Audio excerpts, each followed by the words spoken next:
होली आबै छै, अब हमर हाल बुरा हेतै। होली आबै छै, अब हमर हाल बुरा हेतै। पता नहीं तोरा रंग लगावे के कहिया हमर सपना पूरा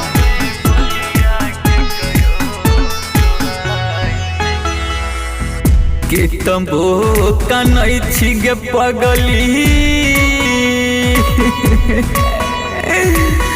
नोरा बोसु खाई नहीं गे होलिया में बोलिया के करो सोहाई नहीं गे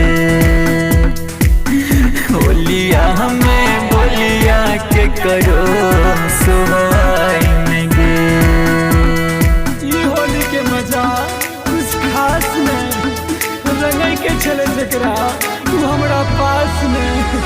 Music by Ranti Babu.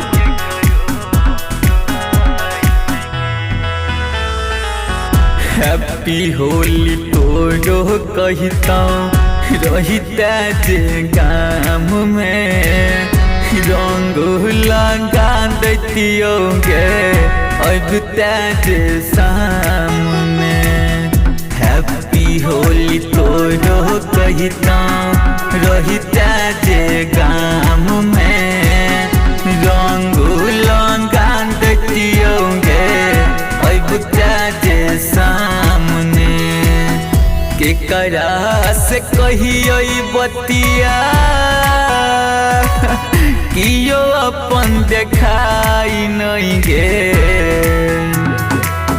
होलिया में बोलिया के करो सोहाई नहीं गे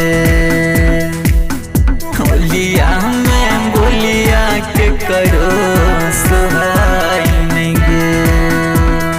तोरा बिना कौन बात के होली, बस एक दिन के जका बीत जते। Music by Ranti Babu.